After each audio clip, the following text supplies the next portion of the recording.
Même si les problèmes se lèvent, moi j'ai Jésus. Même si les problèmes se lèvent, moi j'ai Jésus. Gloire à Dieu. Même si les problèmes se lèvent, moi j'ai Jésus. Alléluia, je t'assomme l'église du Seigneur ce soir. Allez tous ensemble. Moi j'ai Jésus. Que celui qui a Jésus le chante de tout son cœur. Même si les ténèbres se lèvent, moi j'ai Jésus. Amen.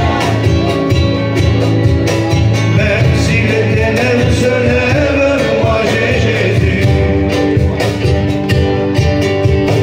Même si les ténèbres se lèvent, moi j'ai Jésus.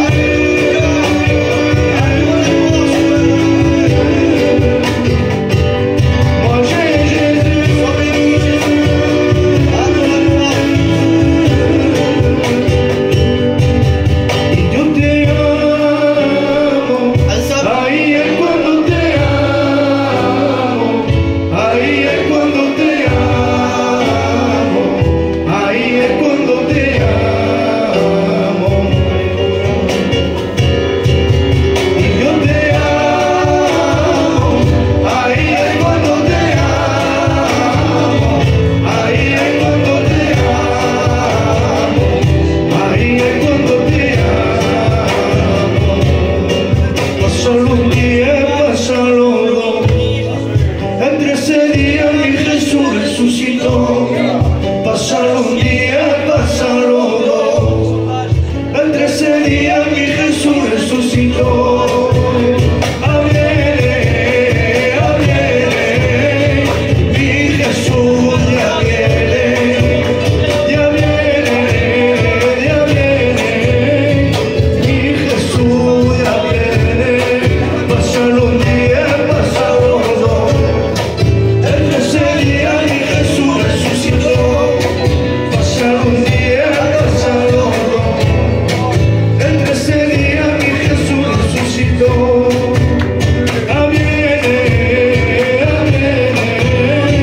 Mi Jesús ya viene. Ya viene, mi Jesús ya viene. Si tú te vienes, hermano mío, Amen. prepara tu vida porque Cristo viene. Alléluia. Ce cantique ensemble, l'église de Dieu. Viens parmi nous, Amen. glorifie Jésus À toi la gloire, Sauveur. au milieu de nous. Esprit de Dieu, viens parmi nous. Alléluia. Glorifie Jésus au milieu de nous. Saint-Esprit, viens déposer, Amen. viens déposer sur nous le manteau de ta gloire.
Saint-Esprit te guidera.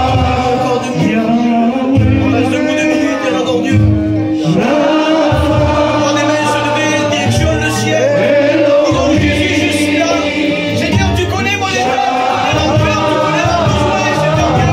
Saisis ma main, même Dieu, vers toi ce soir. Alléluia. Se manifestará. Le refrain.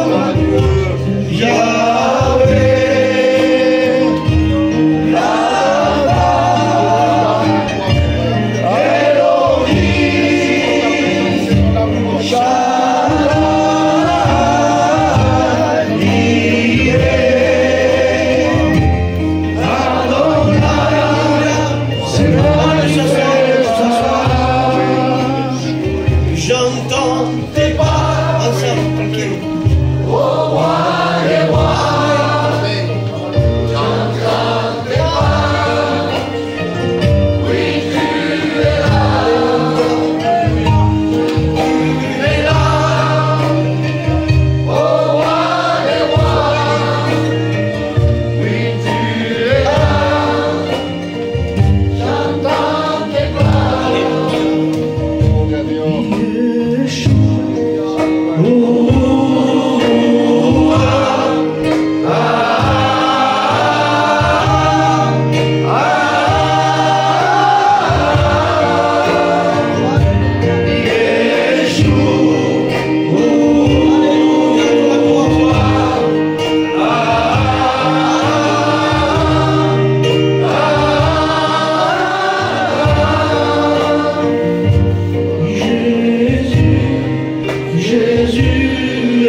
Restaura el alma, restaura el alma. Santo Espíritu, ven, restaura el alma. Restaura el alma, restaura el alma.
vez tu me apagas, não te escondes e morrer.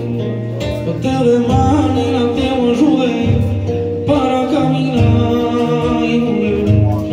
Porque eu sei que tu me portas de novo um caminho. Perdona-me, se de vez tu me apagas, não te escondes. De maneira que eu ajudei para caminhar e morrer. Porque eu sei que tu me portas de novo um caminho. Me perdonar, como me perdonar,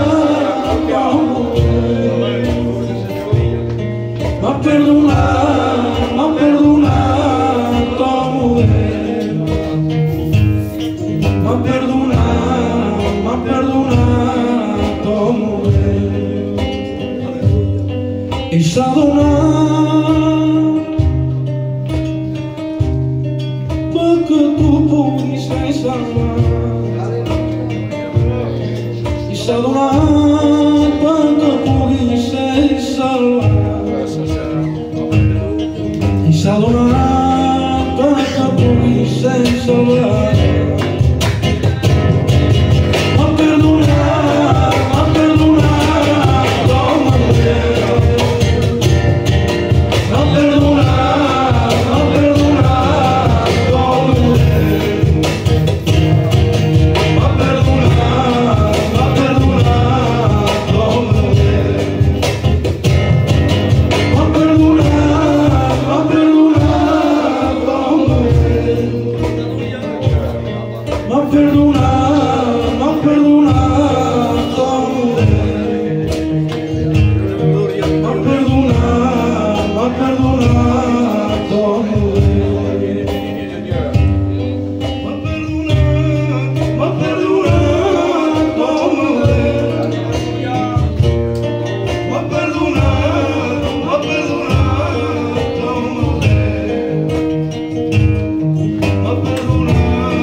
C'est ce qu'on dira tous ensemble quand on sera dans le ciel. Jean dit dans l'Apocalypse, j'ai vu une grande foule, très grande foule, et cette foule, elle disait Alléluia, c'est-à-dire gloire à Dieu. Je crois que c'est vrai, les temps sont de plus en plus difficiles. J'en parlais avec notre pasteur. Ils deviennent de plus en plus difficiles, mais les temps nous rapprochent de ce temps de gloire où bientôt nous serons tous réunis. Amen. Amen. Ça, c'est un immense privilège. Ce soir, nous avons le privilège d'être les invités du roi des rois. Amen. Nous ne sommes pas grand-chose. Nous ne sommes que des vases de terre dans lesquels il y a eu un trésor. Mais il y a peut-être aussi beaucoup de personnes ce soir qui n'ont pas le trésor de Dieu dans leur cœur. N'ont pas le pardon de leurs péchés, n'ont pas la guérison divine, n'ont pas l'espérance de la vie éternelle. Bref, ils sont sans Dieu, sans espérance, sans Jésus. Mais je crois que ce soir, c'est l'occasion pour tous, jeunes, plus âgés, eh bien non seulement d'être en contact avec Jésus par le Saint-Esprit, mais de donner toute sa vie à Jésus. Amen. Alors c'est important. Vous savez, le patriarche Jacob va lutter avec l'ange de l'Éternel. Hein, c'est le Seigneur qui est déjà là, avant son incarnation, et il dira, je ne te laisserai partir que tu ne m'aies béni. Voilà. Jacob, c'était quelqu'un qui avait besoin de faire de grands progrès avec Dieu. Il avait fait des erreurs, mais il désirait la bénédiction de Dieu. Alors Dieu l'a formé, Dieu l'a brisé aussi. Mais il a lutté pour désirer la bénédiction. Alors, ce soir, est-ce que tu veux vraiment la bénédiction de Dieu? Pas n'importe laquelle. Hein? Vous savez, les gens disent, oui, j'aimerais être béni, avoir plus d'argent, avoir plus de succès. Ça, c'est pas la bénédiction, ça peut être même la malédiction. Mais la bénédiction, c'est d'être enfant de Dieu, pardonner, avoir l'assurance que si Jésus revient, si on passe par la mort, qu'importe, on ira auprès de lui. J'ai perdu bien des bien-aimés ces derniers mois. Vous voyez, j'ai perdu un oncle, j'ai perdu ma maman, récemment encore le frère de ma maman, mais je sais où ils sont. Amen. Il y a une espérance. On n'est pas sans Dieu et sans espérance. Il y a le chagrin, il peut y avoir, comment dirais-je, la séparation. Bien sûr, nous sommes des êtres humains. Et Jésus nous comprend. Lui-même, il a pleuré devant le tombeau de Lazare. Mais Christ est mort. Bien plus. Il est ressuscité. J'aime beaucoup ce texte, je vais vous le lire parce que j'aime beaucoup ce texte qui est dans la première épître aux Corinthiens, c'est l'apôtre Paul qui dit cela. Il dit, je vous rappelle, parce que des fois on oublie, hein, c'est ce que disait le frère, je vous rappelle, frères, l'évangile que je vous ai annoncé, que vous avez reçu, dans lequel vous avez persévéré et par lequel vous êtes sauvés. Non pas peut-être, vous êtes sauvés. Si vous le retenez dans les termes où je vais l'annoncer, autrement vous auriez cru en vain. Je vous enseignais avant tout,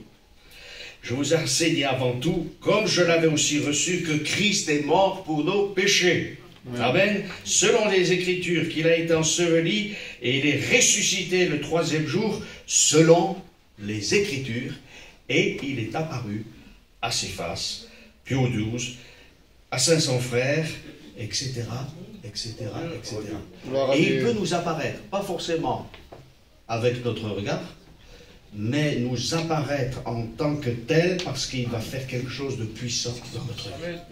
Amen. On peut être découragé, non? Qui pourrait dire, je n'ai jamais été découragé? Je crois que personne ne peut lever la main en disant, je n'ai jamais été découragé. Mais ce qu'il y a d'extraordinaire, c'est que Dieu voit notre découragement. Même si parfois on dit aux gens, mais ça va? Oui, ça va. Ça va, mais ça ne va pas aussi bien que ça. Hein?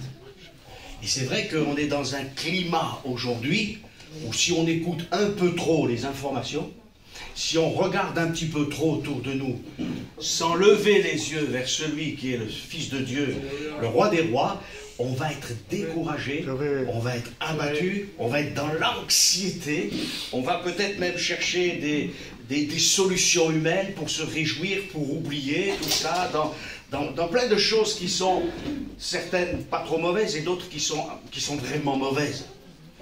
Et on va aller de pire en pire, on va aller de déception en déception. Mais ce qu'il y a d'extraordinaire ce soir, c'est que le Roi des rois nous a invités. Amen. Et il est là par son esprit. Amen. Amen. Il est là par son esprit. Je crois, on n'est que des prédicateurs. On n'est pas grand-chose. Vous savez, il y a des gens aujourd'hui qui veulent faire parler de leur église, de leur ministère. Moi, je crois que surtout Jésus bâtit son église. Amen. Et que le grand pasteur des brebis, c'est Jésus. Amen. Les hommes sont limités. Les organisations sont limitées. Mais Jésus n'est pas limité. Amen. L'ange s'adressant à Marie dira, car rien n'est impossible à Dieu. Amen. Amen. Alors, on va lire un texte que j'aime beaucoup parce que c'est Jésus qui va accompagner ses disciples. Mais je ne sais pas si vous avez remarqué que parfois, on n'écoute que certaines choses de la parole de Dieu. C'est comme ça la nature humaine. On écoute certaines choses, et puis il semblerait qu'il y a des phrases que Jésus prononce, et on ne les enregistre pas. Jésus avait dit à plusieurs fois à ses disciples, voici, le Fils de l'homme sera livré dans les mains des pécheurs, il sera crucifié, et il ressuscitera le 3e jour. Alors ils n'avaient pas compris, ils n'avaient pas questionné Jésus, et ils n'avaient pas retenu les choses. Et surtout le fait que Jésus puisse ressusciter d'entre les morts. Et pourtant, en théorie, ils croyaient à la résurrection des morts. Marthe et Marie, au moment avant que Jésus ne ressuscite Lazare, diront, oui, nous savons qu'il ressuscitera au dernier jour. Mais ils ne connaissaient pas le programme de Jésus. Ils ne connaissaient pas ce programme qui n'était pas simplement une résurrection pour passer devant Dieu, non, mais que le Fils de Dieu, le Messie, devait mourir pour nos péchés, pour nos fautes, pour nos folies, pour nos mauvaises pensées, nos mauvaises paroles, nos mauvais sentiments, nos mauvais actes, non seulement envers les autres, mais surtout envers Dieu. Parce que le péché, c'est surtout contre Dieu, contre sa loi. Voilà, David lui-même, après avoir péché gravement avec Bathsheba et avoir fait des choses ignobles, avoir commis un meurtre, eh bien dira, contre toi seul, ô Dieu, j'ai péché, dans le psaume 51. Et là, il va s'humilier, il va demander pardon à Dieu, et nous y reviendrons dans quelques instants. Mais j'aimerais parler de ces disciples d'Emmaüs. Vous connaissez les disciples d'Emmaüs? Eh bien, on va lire le texte. Je vous le lis en tout cas. Luc chapitre 24, il nous est dit que Christ est mort, on l'a enseveli, on l'a mis dans un tombeau. Voilà, Joseph d'Arimathée et Nicodème se sont occupés de mettre le corps de Jésus dans un tombeau. Mais le troisième jour, il est ressuscité. Amen. Alors bien sûr, des femmes sont allées voir le tombeau et Jésus leur a parlé, on ne les a pas crus. Mais il nous est dit, voici ce même jour, le jour de la résurrection. 2 disciples allaient à un village nommé Emmaüs, éloigné de Jérusalem de 60 stades, c'est-à-dire environ 10 km. Et ils s'entretenaient de tout ce qui s'était passé. Ils étaient au courant. Pendant qu'ils parlaient, discutaient. Alléluia. Jésus s'approcha et fit route avec eux. Mais leurs yeux étaient empêchés de le reconnaître. Il leur dit, de quoi vous entretenez-vous en marchant? Et ils s'arrêtèrent, l'air attristés. L'un d'eux, nommé Cléopas, lui répondit, es-tu le seul qui séjournant à Jérusalem ne sache pas ce qui est arrivé ces jours-ci? Quoi, leur dit-il? Ils lui répondirent, ce qui est arrivé au sujet de Jésus de Nazareth, qui était un prophète puissant en œuvre et en parole devant Dieu et devant tout le peuple, et comment les principaux sacrificateurs et nos magistrats l'ont livré pour le faire condamner à mort et l'ont crucifié. Nous espérions que ce serait lui qui délivrerait Israël, mais avec tout cela, voici le 3e jour que ces choses se sont passées. Il est vrai que quelques femmes d'entre nous nous ont fort étonnés, s'étant rendues de grand matin au sépulcre et n'ayant pas trouvé son corps. Elles sont venues dire que des anges leur sont apparus et ont annoncé qu'il est vivant. Quelques-uns de ceux qui étaient avec nous sont allés au sépulcre et ils ont trouvé les choses comme les femmes l'avaient dit, mais lui, ils ne l'ont point vu. Alors, heureusement qu'il y a un alors. Hein. Vous savez qu'il y a des mots importants dans la Bible, c'est tout simple. Hein. Tout va mal, mais Jésus vient. Alléluia. Hein. Alors, il nous est dit ceci, Jésus leur dit, il est très clair le Seigneur, hein. Moi je n'oserais pas parler comme ça, mais là je cite le Seigneur. Hein. Ô homme sans intelligence et dont le cœur est lent à croire tout ce qu'ont dit les prophètes. Ne fallait-il pas que le Christ souffre ces choses et qu'il entre dans sa gloire, et commençant par Moïse et par tous les prophètes, il leur expliqua dans toutes les Écritures ce qui le concernait. Lorsqu'il fut arrivé près du village où ils allaient, il parut vouloir aller plus loin, mais ils le pressèrent en disant « Reste avec nous, car le soir approche, le jour est sur son déclin. » Et il entra pour rester avec eux.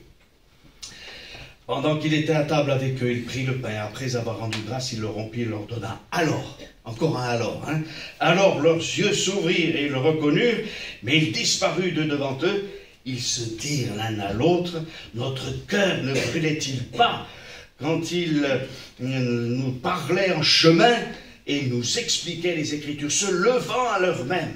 Ils retournèrent à Jérusalem et trouvèrent les 11 et ceux qui étaient avec eux assemblés, disant, ça c'est la proclamation, le Seigneur est réellement ressuscité. Et il est apparu à Simon. Ils racontèrent ce qui leur était arrivé en chemin et comment il l'avait reconnu au moment où il rompit le pain. Et Jésus va se révéler encore aux disciples. Amen. Ça c'est un texte magnifique. Parce que Jésus n'a pas abandonné ceux qui étaient désespérés. Amen. Et au moment où Jésus va rompre le pain, rappelant bien sûr son sacrifice, et au moment où on va prier, rendre grâce, alors leurs yeux s'ouvrent. Et moi je crois que c'est quand on prêche la croix, qu'on prie le Seigneur, quand on annonce que Christ est mort pour nos péchés, qu'il est ressuscité, que des choses glorieuses peuvent se passer par le Saint-Esprit. Et ce soir, Dieu t'a donné un rendez-vous. c'est le rendez-vous de Dieu, c'est le rendez-vous de Jésus, c'est pas le rendez-vous du pasteur untel, c'est pas le rendez-vous de la congrégation untel, ou non, ça n'a rien à voir. Le rendez-vous avec eux. Ce soir, on est là, dans la présence de Dieu, et tout d'excellent va arriver. Et Jésus a fait route avec eux. Rendez compte, Jésus veut faire route avec nous. C'est qui on est, nous? Pas grand-chose, non? Je sais pas, déjà avec les gens de ce siècle, les grands, les puissants, on rentre pas chez eux comme ça, hein? Voilà, mais eux, bon, sont bien imparfaits, ce sont des pécheurs aussi, hein? Mais le roi des rois, il fait route avec eux. Et il y a une pédagogie extraordinaire chez Jésus. Vous voyez, il ne vient pas en disant, mais comment ça se fait, vous croyez pas? Non, il commence à faire route avec eux, voilà. Et il commence à les écouter, voilà. Et il va leur dire, mais de quoi parlez-vous en chemin? Et là, ces gens sont dans le désespoir. Ils parlent de Jésus déjà au passé. Nous espérions que... Voilà, c'est... Et peut-être même il y a un croyant ce soir, peut-être même plusieurs, qui a fait des expériences avec Jésus. Et il a l'impression que c'est du passé. Il n'y a plus de présent. Il n'y a plus d'avenir. Si, il y a le présent, l'avenir est même plus, il y a l'éternité. Amen. Amen. Et oui. Donc c'est ça qui est important. Jésus est là en ce moment, au milieu de nous, par son esprit. Amen. Alléluia.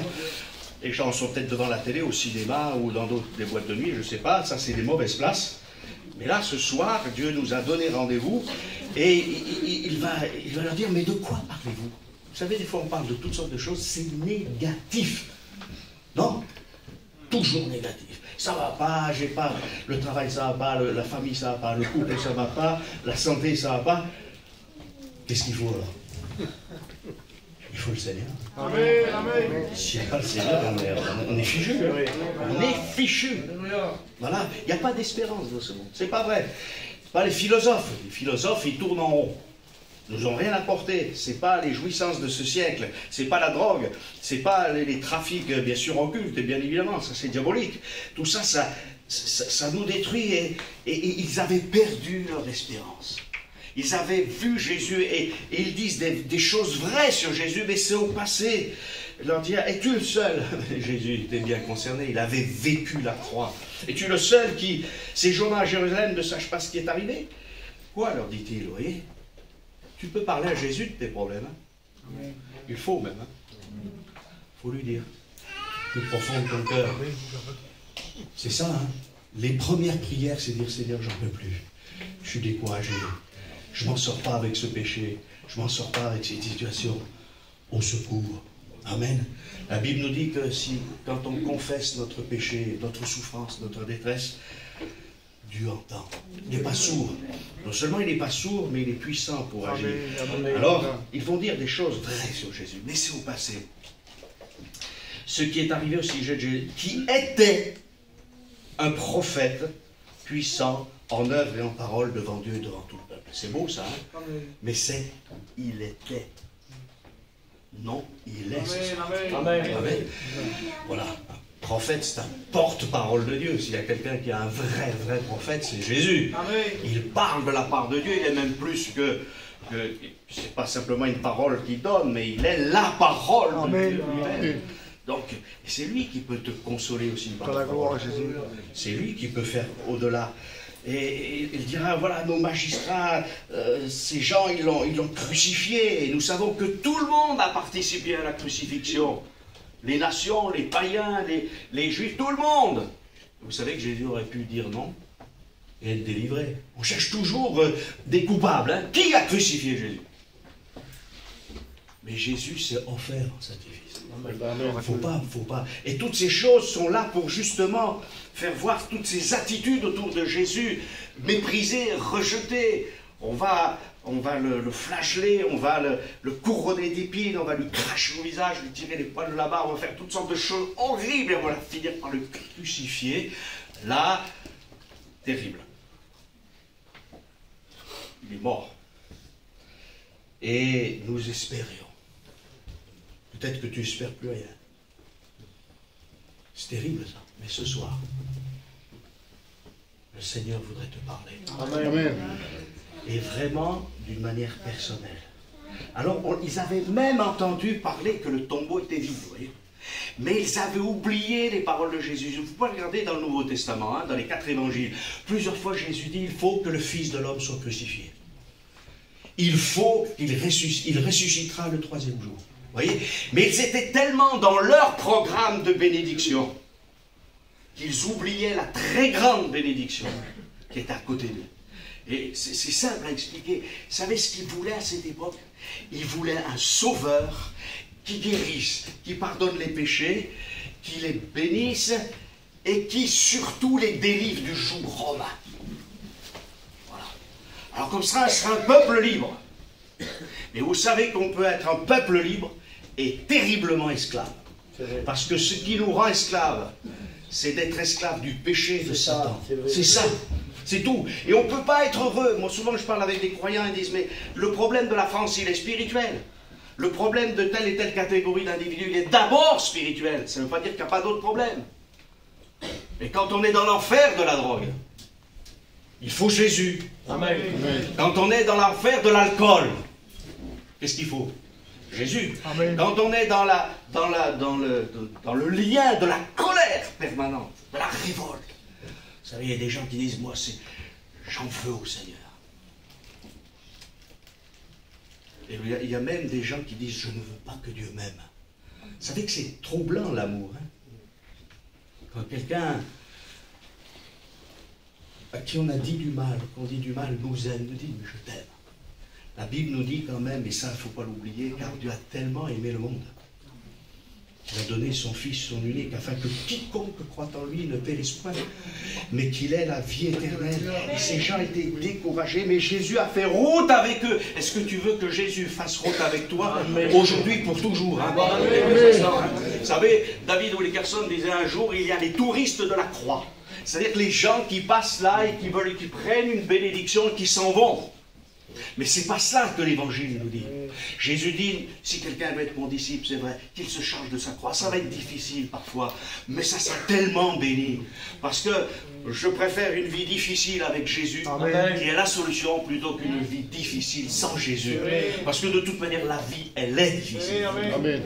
Voilà. Mais il y a aussi des moments, alléluia, glorieux, de paix, de joie, de délivrance. Alléluia. Et dans cette vie, comme a dit quelqu'un, c'est un harmonieux mélange. Jusqu'au jour où on sera dans l'éternité, de bénédiction et aussi d'épreuves. Mais dans les épreuves, qu'est-ce qu'on constate? Que le Seigneur est là. Amen. Pour nous faire des expériences et on le connaît encore davantage. Alors c'est vrai que c'est parfois très difficile. Il y a des fois, les choses nous tombent d'un seul coup. On dit, qu'est-ce que je fais? Jésus veut faire route avec toi. Et puis peut-être que tu ne connais pas Jésus. Oh, les réunions, les pasteurs, oui, et puis l'église, elle est imparfaite. Non, mais l'église, elle est imparfaite. Hein. C'est un jour, une sœur a dit à son pasteur, mais non, je m'en vais de l'église, j'ai trouvé l'église parfaite. C'est pas la vôtre, c'est une autre. Alors le pasteur lui a dit, ben, écoutez, le jour où vous serez dans cette église, elle sera plus parfaite. Et oui, parce qu'on emmène nos imperfections. Mais le Seigneur, lui, il est parfait. Amen. Amen. Jésus dit, soyez parfaits comme votre Père Céleste est parfait. On veut tendre à cette perfection. Mais voilà, la solution, il n'y a que Christ. Il n'y a que Christ. Et ils sont là avec leurs idées, ils sont là, ils sont découragés. Alors qu'est-ce qui peut chasser le découragement et l'incrédulité? La parole de Jésus. Amen. Et les promesses de Dieu. Les promesses de Dieu, elles sont oui et amen. Amen. Donc, Dieu ne ment pas. Amen. Dieu ne ment pas. Les hommes mentent en permanence. Les grands et les puissants mentent, les petits mentent, tout le monde ment. Même les enfants, on leur a pas appris à mentir. Hein? Mais il suffit, ils vont mentir. Et on a hérité tout cela.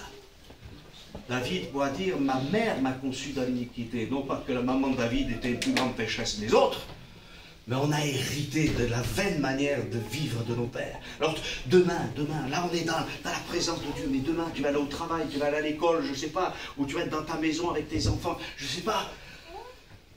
Jésus veut faire route avec toi aussi demain, après-demain. Là, on est dans l'ambiance, bien sûr, des chants, on est ensemble, gloire à Dieu, mais quand on sort, quand on est tout seul, après c'est difficile. Non, mais Jésus est avec nous. Amen. Amen.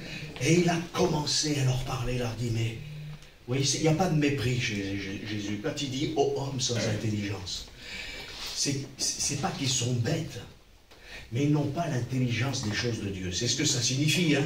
Le Seigneur ne nous insulte pas. Hein. Ne croyez pas. Hein. Non, non, non, pas du tout. Sans intelligence. La Bible nous dit que quand on ne connaît pas Dieu, on n'est pas intelligent. Il nous manque un renouvellement. Et quand le Saint-Esprit vient, il nous chante.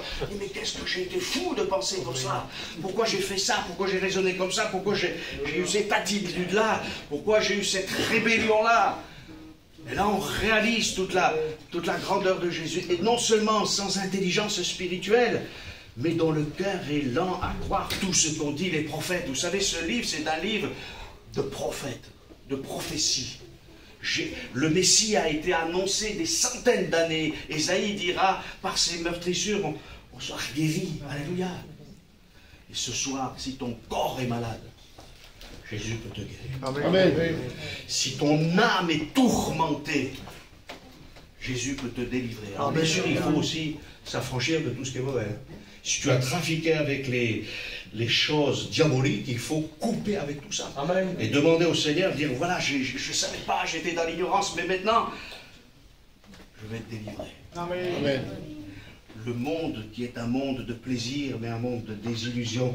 Et ces gens, ils avaient un objectif. Oui, le Messie va venir, on va devenir une grande nation. Mais si le péché est au fond de mon cœur, il n'y aura pas de grande nation. Il n'y aura pas de belle famille, il n'y aura pas un beau couple, il n'y aura rien, ça sera là, la terreur, ça sera là. Ça sera tout et n'importe quoi. Alors il nous est dit qu'il a commencé à leur expliquer dans ce qui le concernait dans toutes les Écritures. Jésus. Lisez les évangiles. Qu'est-ce qu'il faisait Jésus? Moi je suis étonné aujourd'hui de voir, même dans certaines églises, on fait plein de choses, mais et qu'est-ce qu'il faisait Jésus? Est-ce qu'il les faisait ces choses? Faisons les choses que Jésus a faites. Suivons ses traces. Moi je bénis le Seigneur ce soir. On a chanté. Alléluia, Jésus a chanté. Vous savez quand c'est ce que Jésus a chanté? Dans le jardin de Gethsémane, juste avant d'aller au jardin de Gethsémane. Mais vous savez, il savait ce qui allait arriver. Mais il a chanté les cantiques, les chants. Et il s'est préparé à la plus grande lutte. La plus grande lutte. Une lutte terrible dans le jardin de Gethsémane. Quelque chose de terrible. Il fallait qu'il aille à la croix. Et je pense, on ne peut pas savoir ce qu'il y avait dans la pensée de Jésus, la Bible ne nous le dit pas. Mais en tout cas, c'est évident qu'il pensait à tous ces enfants rachetés qu'il allait sauver. Amen. Amen. Le plus petit, peut-être celui qui se sent le plus misérable, le brigand sur la croix, qui n'a pas pu faire d'œuvre, il n'a même pas été baptisé. Mais il a été sauvé. Amen. Et puis Nicodème et les autres, et puis les disciples, les apôtres, et tous ces gens Pierre qui a renié son maître. Peut-être il y a quelqu'un ce soir qui a renié l'évangile. Voilà, je viens à la réunion, mais bon, arrête sur ce chemin d'enfer. Confie-toi au Seigneur. Amen. Alors la parole de Dieu, ça me fait du bien. Moi tous les matins je lis la parole de Dieu, et puis même aussi des fois dans la journée si je peux. Et puis voilà, ça fait du bien. Mais pas pour lire de la lire. Ou alors il faut l'écouter aussi. Si on, voilà, qu'importe, mais se nourrir de la parole de Dieu. Quand Jésus dit je suis le chemin, la vérité et la vie, il ne dit pas je suis un chemin, une vérité, une vie. Non, je suis le chemin, Amen. La vérité, la vie. Amen. Nul ne vient au Père que par moi. Je suis la résurrection et la vie. Alléluia. Lorsque Jésus dit, mais venez à moi, vous tous qui êtes fatigués et chargés, et je vous donnerai du repos. Prenez mon joug, recevez mes instructions, et vous trouverez le repos. Alléluia. Voilà, si quelqu'un a soif, qu'il vienne à moi. Et ce n'est pas des petits ruisseaux qu'il promet, des fleuves d'eau vive jailliront de son sein. Alléluia. Alors il y en a pour tous ce soir. croyant de longue date, peut-être une personne qui vient pour la première fois, qu'importe, je ne sais pas, mais voilà, ils sont bien, et Jésus il semble vouloir aller plus loin, vous voyez, les abandonner en quelque sorte. Il en reste avec nous. Ah, quelle belle parole. Jésus a fait route avec eux, voilà que maintenant ils disent, reste avec eux. Alors il s'arrête, il y a du pain, et il va bénir le repas. Moi, je crois qu'on doit bénir. Et sur le repas, notre repas, quand on mange, on remercie le Seigneur pour le repas qu'il nous donne. Mais Jésus a dit aussi, je suis le pain vivant, descendu du ciel. S'adressant aux Juifs, il dira, vos pères ont mangé la manne dans le désert. Pourtant, la manne, ça venait du ciel, hein, quand même. Et ils sont morts. Mais moi, je suis le pain de vie. Amen. Tu auras toujours faim si tu n'as pas Jésus. Tu auras toujours soif. Tu n'auras pas d'espérance. Il n'y a rien. Sans Jésus, tu es perdu. Et c'est Jésus lui-même qui l'a dit. Parce que Jésus a dit, voici, il dira, prêchez la bonne nouvelle, celui qui croira et qui sera baptisé sera sauvé, celui qui ne croira pas sera condamné. C'est terrible. Et ce soir, je crois que, eh bien, nous avons une espérance glorieuse. Nous avons le Seigneur Jésus au milieu de nous. Amen. Alors, on ne veut pas se priver de sa bénédiction, de ce que lui, il veut nous donner. Non pas, nous, on en rêve des fois, et on cherche des choses pour nous satisfaire, mais nos besoins spirituels, moraux, mentaux, psychiques et tout, il n'y a rien, c'est vide. Laisse le Seigneur te donner ce que lui, il veut te donner. Amen. Et ça sera excellent. Alors, reste avec nous car le jour approche. Pardon, le soir approche, le jour est sur son dos. Croyez pas que c'est la fin des temps, là? Eh oui, demain. On n'attend plus rien. Hein. Il y a des gens qui disent, oui, il faut encore que tel événement vienne. Non, il peut revenir maintenant, le Seigneur. Il faut être prêt. Hein. Seigneur, que nous soyons prêts pour ton retour. Amen. Alors il nous est dit de le presser, hein, reste avec nous. Ça c'est bien. Vous allez me dire, mais non, je ne peux pas oser presser Jésus. Hein. Si, tu peux. Il y a des hommes, des femmes qui ont osé, avec tout le respect qu'on a pour le Seigneur Jésus. Allez, viens, Seigneur, oui, reste avec nous. J'ai parlé de Jacob tout à l'heure. Jacob, il a lutté avec Dieu. Alors, c'est une lutte spéciale. Hein? En fait, il a saisi Dieu. Il a pris l'ange de l'Éternel dans ses bras. Je ne te laisserai pas partir. Que tu m'aies béni. Et il a été vainqueur de Dieu. C'est-à-dire, c'est pas possible, on ne peut pas être vainqueur de Dieu. Mais vous savez, bien évidemment, c'est Dieu qui est le vainqueur. Alléluia. Vous êtes d'accord avec moi? Amen. Mais par la foi, on s'empare de la victoire de Dieu. Amen. Et c'est ça. Dieu attend la foi. Je te propose ça, dit le Seigneur. Est-ce que tu crois? Et justement, Jésus leur a dit, mais dont le cœur est lent à croire. On écoute toutes sortes d'informations, des choses sur Internet. Et on serait vite crédule. Ah tiens, une nouvelle chose, une nouvelle voiture qui serait parfaite, un nouveau produit qui serait extraordinaire, une nouvelle nourriture, une nouvelle thérapie ou une nouvelle guérison, je ne sais pas. Et c'est tellement fait comme ça. Mais quand l'évangile est c'est trop vieux, c'est ancien, c'est... Non, vous savez, l'évangile, c'est un évangile éternel. Amen. Et moi, j'aime bien dire que les croyants, ils ont une éternité d'avance. Gloire à Dieu. Vous imaginez? Il y en a, ils disent, j'ai 3 jours d'avance. Nous, on a l'éternité d'avance. On est avec le Seigneur. Alors ce soir, il ne faut pas se priver. Alors, il a prié le Seigneur. Et là, leurs yeux se sont ouverts. Moi, j'aimerais que ton cœur, les yeux de ton cœur s'ouvrent ce soir. Et que tu puisses contempler ton Seigneur, Amen. Celui qui est mort pour toi, dont les mains ont été transpercées, dont les pieds ont été transpercés, dont le côté a été percé. C'est très difficile d'imaginer ce que Christ a souffert. Et ça a été quelque chose de terrible. Et s'il l'a fait, c'est qu'il nous a aimés. Amen. De l'amour éternel. Alors, et c'est assez curieux parce qu'au moment où ils le reconnaissent, il disparaît. Mais ce qu'il a déposé dans leur cœur, ils ne le voient plus avec les yeux de leur chair. Hein. Ils ne voient plus. Parti.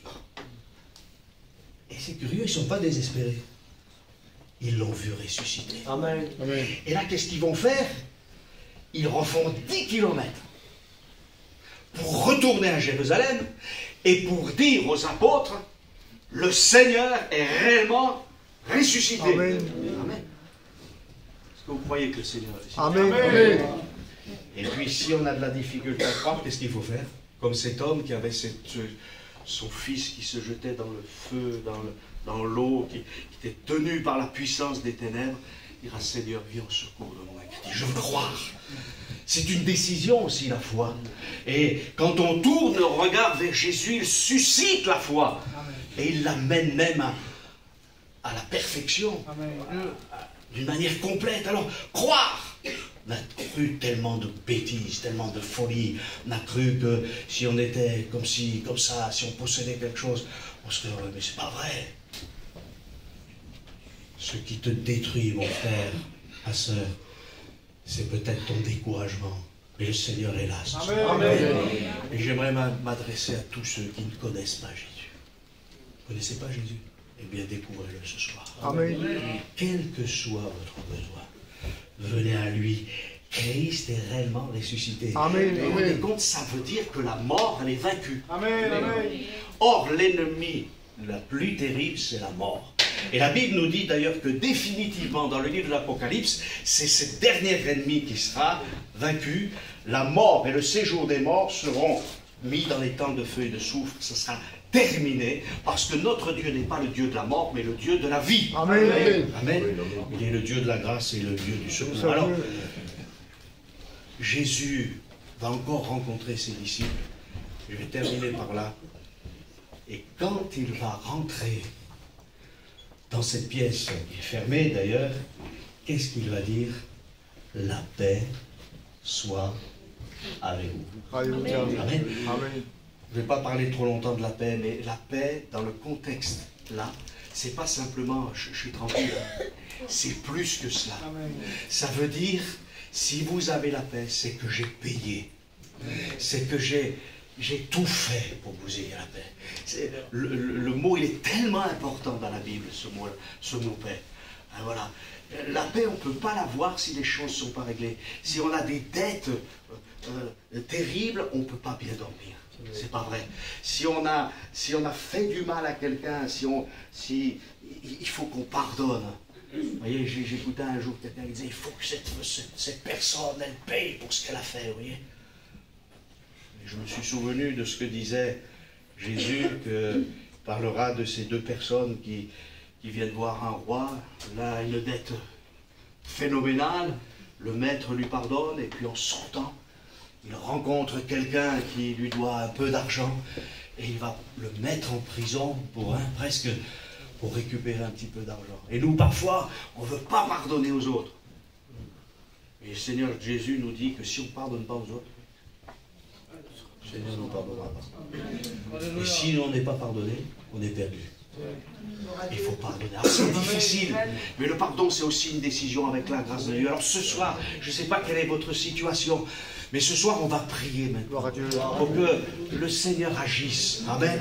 Que le Seigneur nous visite encore. Il ne faut pas sortir de cette réunion avec un fardeau, pas sortir de cette réunion avec une maladie, pas sortir de cette réunion en disant oui, mais maintenant c'est trop. C'était autrefois, c'était avant Jésus. Non, Jésus c'est aujourd'hui.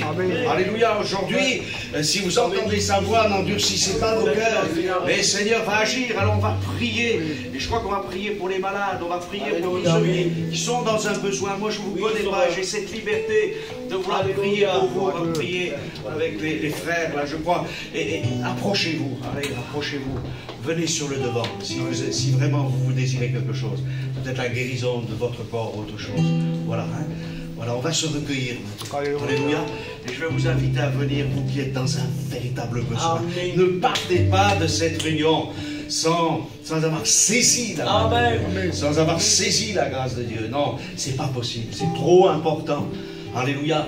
Et même si, voilà, demain c'est un autre jour, faites confiance au Seigneur. Alléluia. On prie le Seigneur maintenant. Alléluia. On est dans la présence de Dieu. On est dans la présence de ce Sauveur merveilleux qui a tout donné à la croix du Calvaire, mais qui est vivant. Alléluia. Et ce Jésus qui était là il y a 2000 ans, parcourant les chemins d'Israël pour guérir, pour chasser les démons, pour délivrer, pour pardonner les péchés, pour parler de la vie éternelle, pour remplir du Saint-Esprit, il est toujours le même. Alléluia. Gloire à toi. Seigneur, nous t'invoquons. Seigneur, nous t'adorons. Seigneur, c'est toi qui es notre gloire. Esprit de Dieu, nous croyons que tu n'as pas changé. Parce que c'est vrai, Jésus est le même hier, aujourd'hui, éternellement. Mais nous croyons aussi que le Saint-Esprit est celui qui convainc les cœurs de péché, de justice et de jugement. Et Seigneur, je te prie pour tous ces amis qui ont besoin de ta grâce, qui ne te connaissent pas ce soir, afin qu'ils fassent la paix avec toi, qu'ils reconnaissent leurs péchés, qu'ils te demandent pardon, Seigneur, ce soir, et qu'ils puissent commencer une vie nouvelle, parce que c'est une vie d'en haut, Seigneur, qui commence pour ceux qui s'approchent de toi. Seigneur, tu le mets pour guérir les malades, pour affranchir des liens de toutes sortes, Seigneur. Tu n'as pas changé. Alors, Seigneur, nous te bénissons, nous t'adorons. Alléluia. On va se lever tous ensemble. Alléluia. Et j'invite tous les croyants à prier. Alléluia. À parler